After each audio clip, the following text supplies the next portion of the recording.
Hello, my name is Daniel Sheridan. I also go by DJ. I'm going to be talking today about CTE and how it relates to uh, vocational training on the local as well as state and national level. Um, just a little bit of a background on me. I have been a general contractor for about 4 years now. I have worked in the construction trades for about 15 years. I now teach at Chuckwalla Valley State Prison, which is out here in Blythe, California. I've been teaching there for about 2.5 years. So career and technical education definitely has had a big part on my employment over these last 2.5 years. So, but just learning a little bit about it has really kind of motivated me to do what I do and pass that information along to my students. So just a little bit of information here. According to Public Policy Institute of California, roughly a third of all new jobs will require some training beyond high school, but less training than a 4-year degree. So as we all know, most people nowadays get encouraged by whether it be parents or people, who are in whatever industry they're striving to be in, to go to school and get a degree. Which I think is important, but at the same time, as it relates to me, I started out in the construction trades at a pretty young age when I was about 19 years old, and I was able to make a pretty good living for myself. I didn't receive any formal training, but I received a lot of on-the-job training. I was never really complacent with, where I was at, but I wanted to kind of push forward and always be making a little bit more money than I was making before. So I think that as far as CTE programs or vocational programs, they can assist people who might be interested in going into a career field that doesn't necessarily require a 4-year degree, but at the same time, a lot of times people don't necessarily have the means to get that sort of on-the-job training. They may be going to school or they may be going to work at another place. They don't have that entry level to get into that sort of field. Right here it says 4.3% of community enrollment for building trades are coming from high school. So when you talk about CTE programs, 4.3% of the training, the vocational training, are high schoolers, which is a relatively small number. In the early, 50s, 60s, 70s, we had vocational programs in school, whether it be wood shop or welding classes or something like that. And we've kind of seen a little bit of a drop-off of those programs over recent history in the United States as well as in California. You look overseas and there tends to be a lot more vocational training for the workforce, and I think that can kind of benefit people because they can come right out of high school and get a job that might make them a little bit more money. 2.4% of enrollment is in community colleges.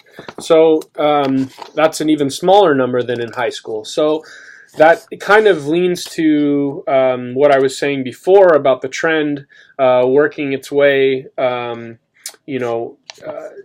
downward as far as people enrolling in these vocational programs. Most people that enroll in colleges are going for a 4-year degree, and not all of those degrees have to do with vocations. According to the Bureau of Labor and Statistics, in 1910, the percentage of workforce in construction trades was 9.1%, which is 10% is a pretty good size of workforce as far as the construction trades. My specific trade is carpentry, so in 1910 you had a lot of people building things by hand. You had less technology, so it kind of lended to more of a labor force. In 2015, that number is close to 4.5%. So the labor workforce in construction being 4.5% on the national average has gone down significantly. So it's been cut in half from the period of time of 1910 to 2015. The building has not stopped, but the difference now is that due to the advent of technology, the actual manual labor might not be as needed. So the education level or the skill level of the workforce has to come up with that. So I think that's part of a big part of the reason why the number of or the percentage of workforce has gone down quite a bit, is because the people that are getting hired for these positions, or the different types of positions, use different types of technologies or different types of tools that may lend to not as much labor force being needed. Because as we all know, buildings are being built all around us, houses, commercial buildings, all that kind of stuff. It never stops. So it has to come from somewhere, and I think that a big part of that reason, specifically because I've been in the trades, is because the tools are getting better, the techniques are getting better, so you don't have as much of that labor force anymore. Of the 34, so just a little bit of a background as far as where I teach. Chuckwalla Valley State Prison is out here in the desert. It has, I think it was built in 1984. Since that time, there's been many programs that have been added, CTE programs, academic programs, all kinds of programs, because California is very big on rehabilitation, which is a good thing for me being a teacher.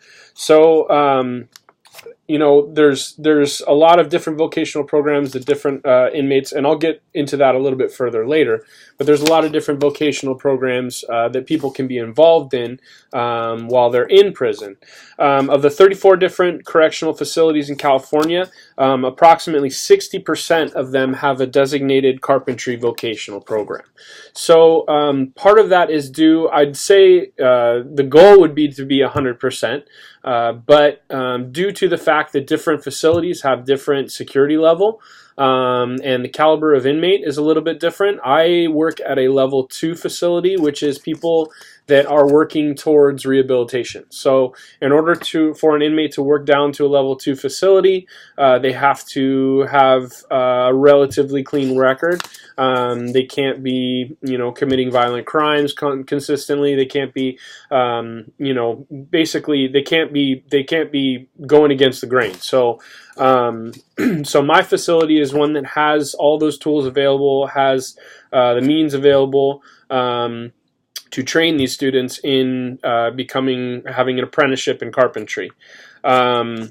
CDCR, which is the California Department of Corrections and Rehabilitation, has mandated that vocational programs be made available to inmates to assist in their rehabilitation.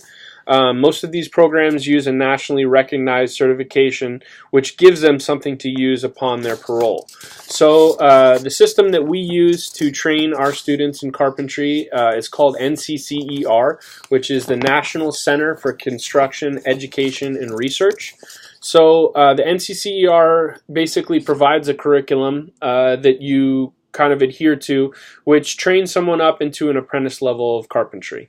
On average, the students that are in my class are in there for about 1.5 years to get through all 4 levels of the carpentry program.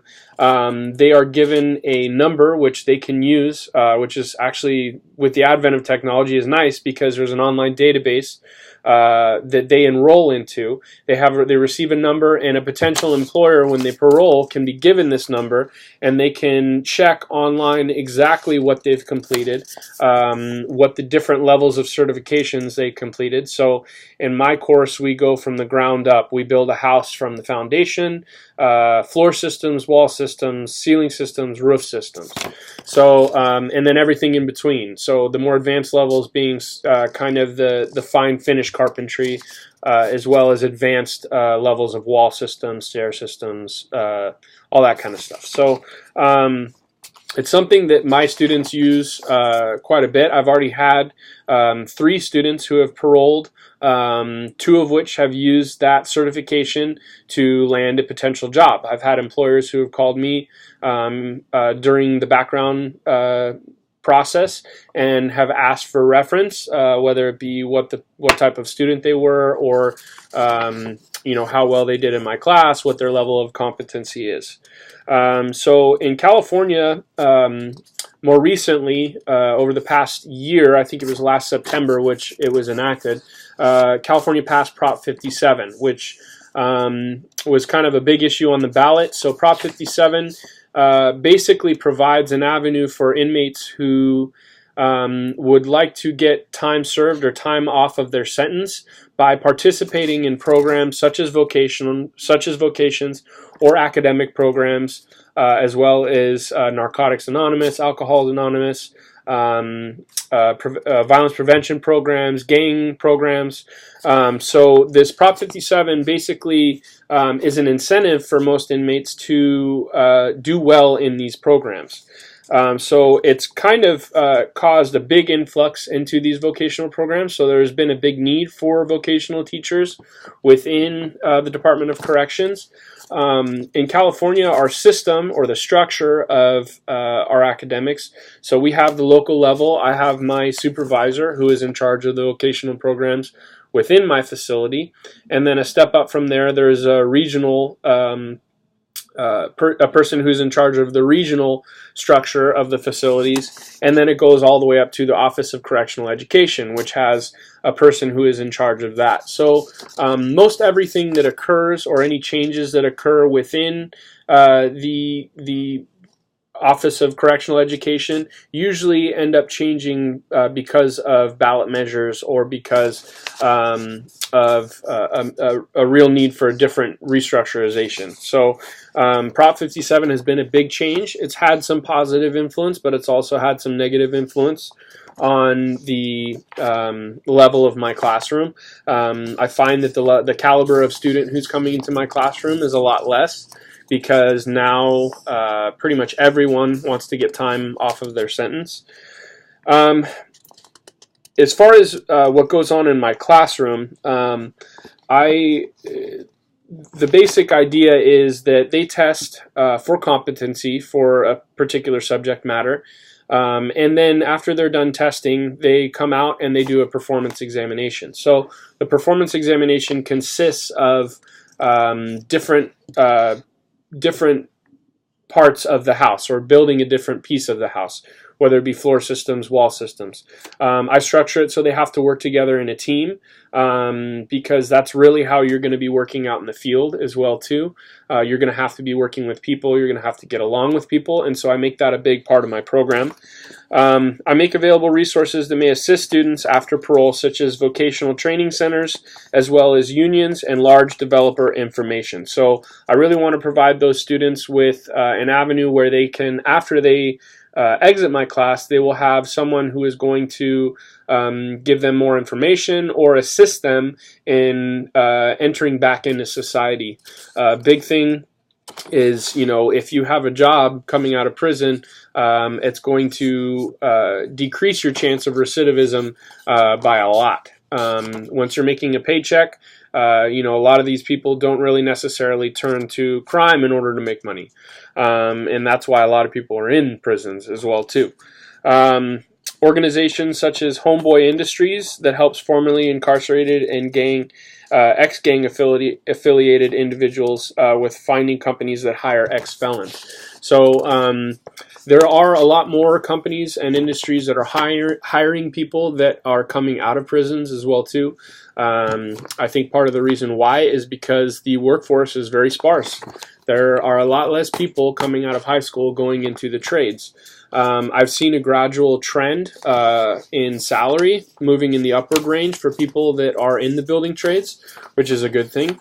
I think that over time we've seen so many people leave college with a degree and not being able to find something or a consistent job in order to make a living. So the trades is one opportunity, or vocational training is one opportunity for these people to go out and make a real good living.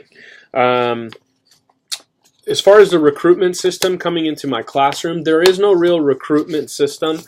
Students are assigned based on a matrix, which they basically they can't really change, but depending on their level of security, depending on if they've ever had any vocational training or academic training, they are assigned based on a priority level. So as far as recruiting people into the class, there is no shortage of people that want to take my class because the privileges are very more than what you would have out on a yard, but they would also want to get in my class to be able to get a little bit of time off from their sentence as well too. So as far as recruitment goes, I don't really have a whole lot of say of who comes into my class. It's actually very hard to get someone out of your class as well too once they're in, because the state wants to give them the benefit of the doubt. So for someone to get out of my class, they'd have to have a lot of adverse action to try and get out. Also, because of Prop 57, I think that's a huge part of the reason why we've had a big influx of students into this vocational programming. So that's kind of a background as far as career and technical education on the state level, as well as on the national level, as far as how it associates to my trade. I know there are a lot of different programs, vocational programs in the Blythe area as well too. The college provides some vocational programming for carpentry, for electrical, plumbing as well too. But I think that as far as being on the forefront of vocational education, I would say that California Department of Corrections is probably at the top. We have the most facilities, we have the most money coming in, and I think we give our students a very high level of training. And hopefully over the next 20 years or so, we'll see a big influx of people that were formerly incarcerated moving into the workforce and kind of driving that whole system. So I hope you've enjoyed. Thank you for listening, and have a good day.